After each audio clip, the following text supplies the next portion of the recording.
Hello, everyone, and welcome to EduMatch Tweet and Talk number 50. Does anyone up there look like me? This EduMatch episode is at a special time, and I'm so happy that we have our fantastic panelists joining us. So we're going to get to introductions in just a second. First of all, I wanted to give a huge shout out to Dr. Dorian Roberts for the title of this episode. I remember struggling to find the title, but she came up with that title inspiration. So if you could just please follow along on Google Plus with bit.ly/tweet talk50, as well as on Twitter with the hashtag EduMatch. The scheduled tweets have started to drop, so you can interact with us there. Speaking of EduMatch, if you check out our website, edumatch.org, you can be the featured person of the day, build your PLN, connect with like-minded educators all over the world using different facets of social media. So today we're going to be talking about diversity in terms of keynotes, featured speakers, conference presenters, etc., etc., etc. So I would like to introduce our various panelists. We're going to go from my right all the way to my left. So if you could please just introduce yourself and tell us a little bit about who you are, where you're from, and what you do. So we'll start with Tara. Hi, my name is Tara. I forgot to put my thing. I'll put that on in just a moment. Anyhow, I am an ed tech coach over at Singapore American School on the other side of the world in Singapore, and I'm happy to be here today. Fantastic. We are so happy to have you. So Sofie, if you could please introduce yourself. Yes.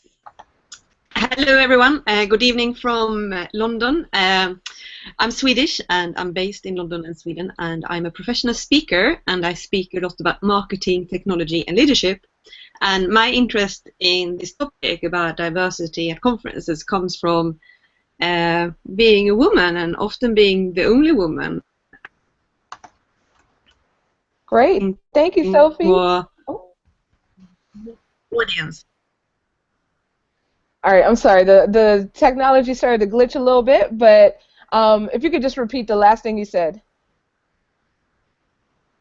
Here, out to speak at marketing and technology conferences, and it's appalling that there is so bad diversity in many of these conferences still. Absolutely, absolutely. All right, Shaina, welcome. Hey guys, I'm Shaina Glass, and I am an instructional technology specialist or / innovation coach from Houston, Texas, and I work in Aldine Independent School District. I am also a presenter and would love to be a speaker. I'm going to put myself out there. Yes, and any organization would be very lucky to have you speak. So, Aww. Absolutely. So, thank you for joining us. And Kharima.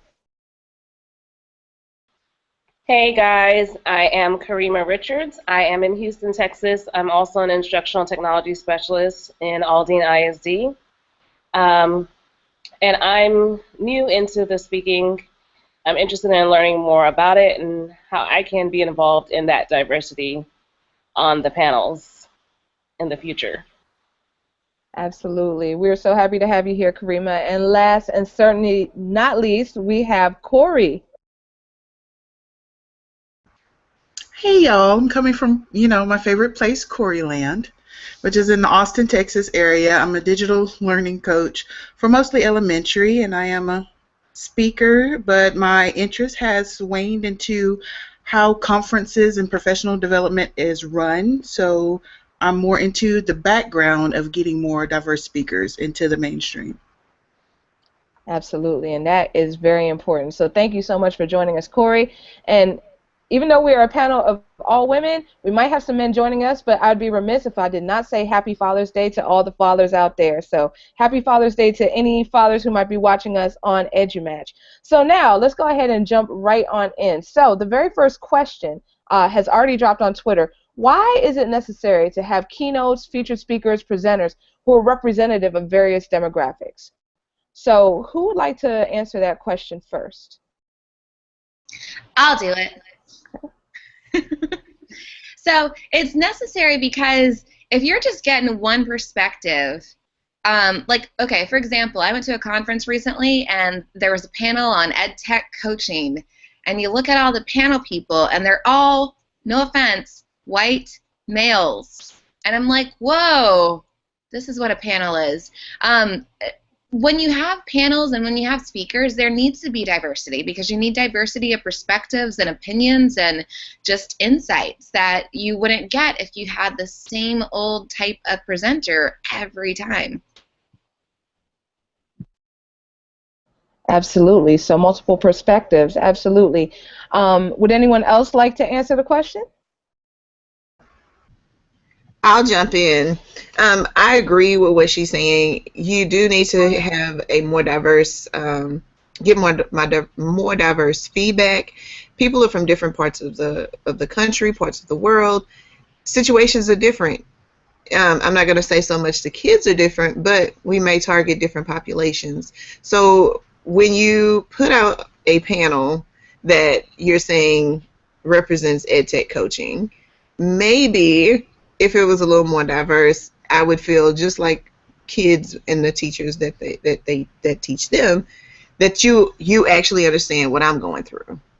You know my struggles and my strifes.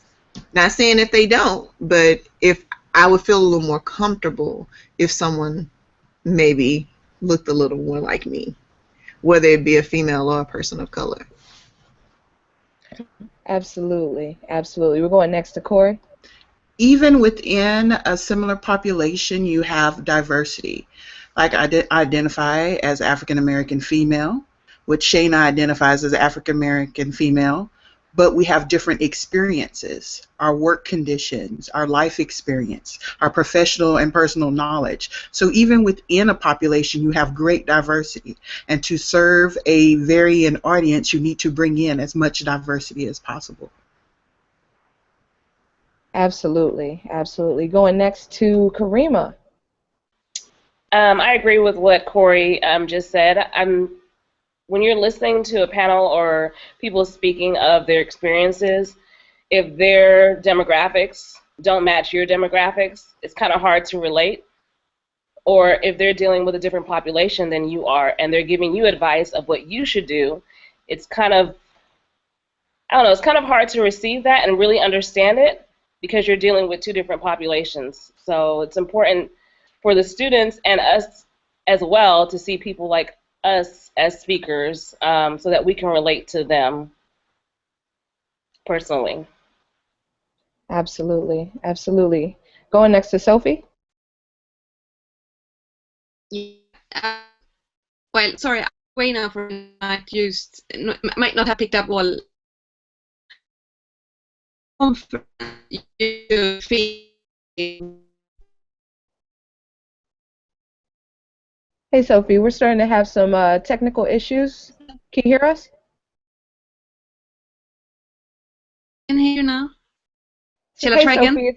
Yeah, if you could please try again. It's starting to break up a little bit. Yeah. Yeah. When you go to conference, you should be able to mirror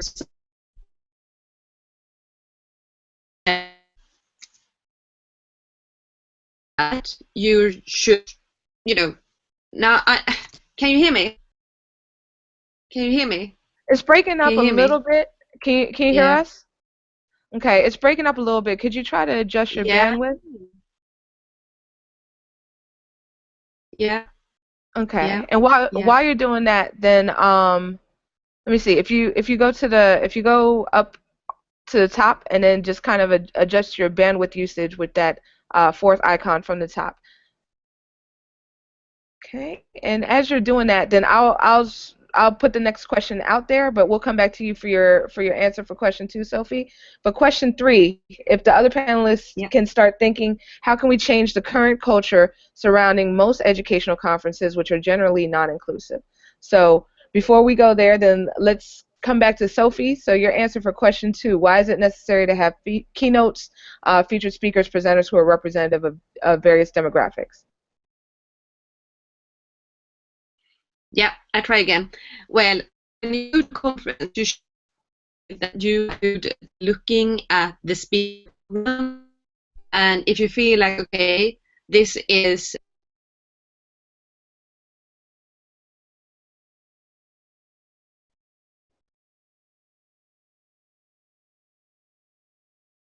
Okay, so she will click back on, but for right now, we're just going to go ahead with the third question. How can we change the current culture surrounding most educational conferences, which are generally non-inclusive? So who would like to go first with that question?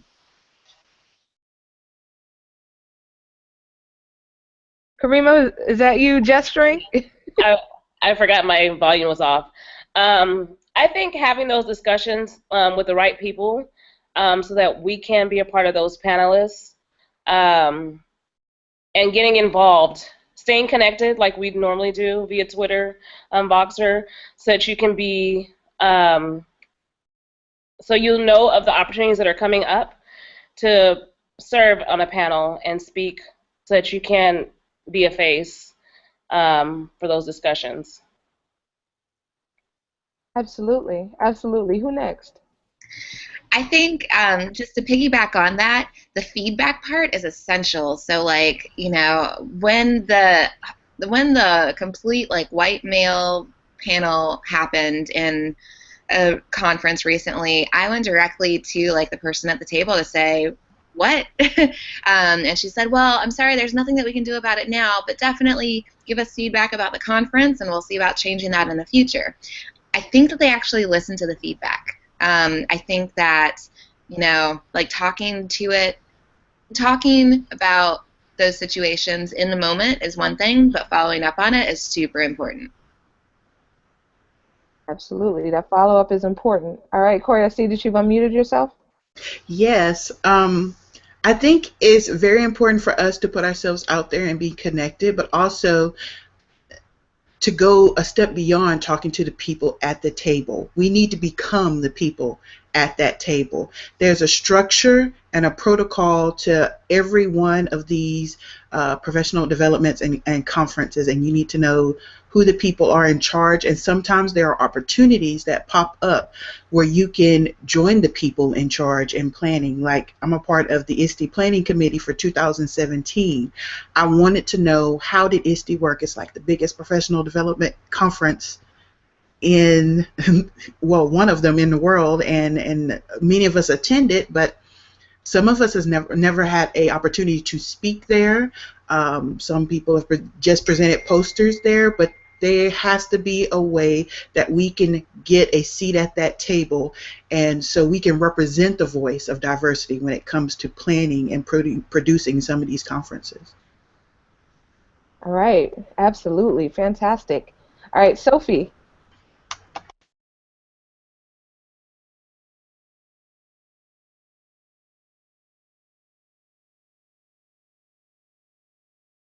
Sofie, you might be muted.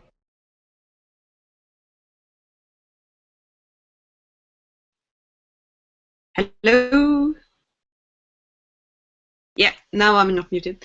Yeah, but when you go to speak there, they often like just a few different options to find speakers. And in the UK, it's very common that they say they call for papers. And when you get the submission, it's often 75 to 80% men that has submitted papers. And if this is like the only way they are trying to get speakers, they will not get 50-50. It will be lots of men who have been speaking at conference before, and they are confident because they have done it so many times. And when you get an inexperienced speaker who never spoken at a conference before, you need to treat them differently. You have to give them like more information and make them feel comfortable to do this. So if you just use the same method you've always done, you don't get a new result. And it's a pity, you know, it's something that I see repeated everywhere. Absolutely, absolutely. Shaina. I'm agreeing with what everyone's saying on the panel. I think one thing I would add is to reach out to your PLN to develop structures so that you could be a part of the panel. I guess I'm kind of piggybacking off of what Cori said. A lot of the opportunities that I have been privy to have come from the fact that I've reached out to my PLN to develop these opportunities. So we write presentations together. We, collaborate on panels, and that has been pretty much the difference going forward and having these opportunities. And I'm very thankful for the family that I have. And I'm very thankful the PLN that I have. Let me say that. Absolutely. Build on your PLN. If I could give any advice to anyone, build on your PLN, reach out to them, and form those networks so that you could be the next panel. Absolutely. And you're kind of tapping into our next question, where we are seeing about ways that people who are traditionally underrepresented, groups that are traditionally underrepresented, how can we support one another in these spaces? And I'm watching the Twitter feed as well, and I see that Craig has shouted out Ed Speakers, so definitely check that out, which is a bureau that I'm a part of, as are many of us on here, that just kind of seeks to give a voice to traditionally people who have not been given that voice in conferences and things of that nature. So definitely. So who would like to answer question 4 about in what ways underrepresented groups can support one another in these spaces?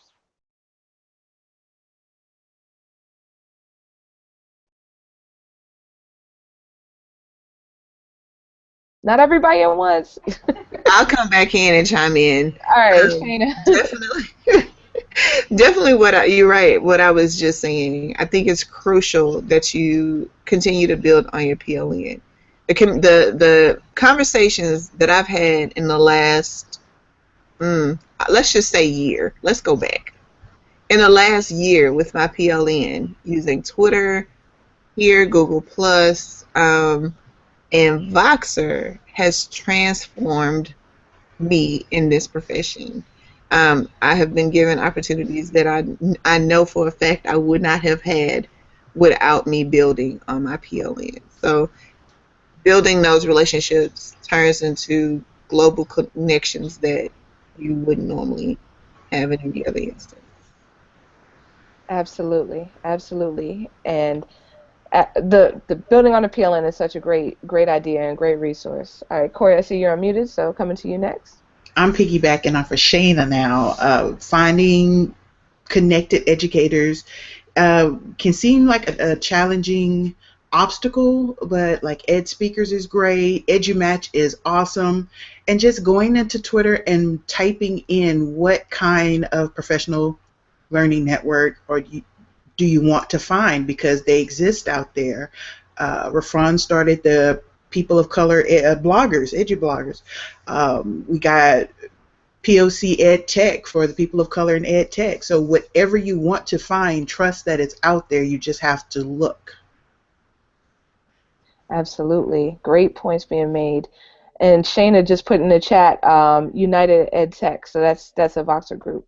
Fantastic. So we're going to Kharima next. I think same thing, with those connections, speaking with those connections, maybe finding a mentor or finding someone that's passionate about helping others and maybe can coach you on it, because some people may not feel comfortable speaking at first, but once they get that feedback, constructive criticism, that also helps, or just to give them some feedback in general on their speaking. Absolutely, absolutely. Going next to Sofie. Yeah, one thing that has helped me quite a lot is to be a member of the Professional Speaking Association in London. And it's been a traditional, quite male organization, but now the membership is about 50% women. And you have people from all kind of backgrounds and all kind of topics. And it helps to be part of a network where people who have been in the speaking business for 30 years are, and you get a direct connection with them. So wherever you live, go and check out if they're a professional speaking association where you live. And they run monthly meetings quite often, and if you're based in the United States, there's an enormous conference in Phoenix organized this year. I'm going to tweet it out later. But it can be really helpful to be there, and you get confidence from talking to some of these experienced speakers. Absolutely. Connecting and collaborating, that's where it is. So, Tara. Yeah, I just want to echo what everybody's saying, just in terms of the more connected you are, like when you do come around to like actually speak at a conference, the more confidence you have, right? And like it helps to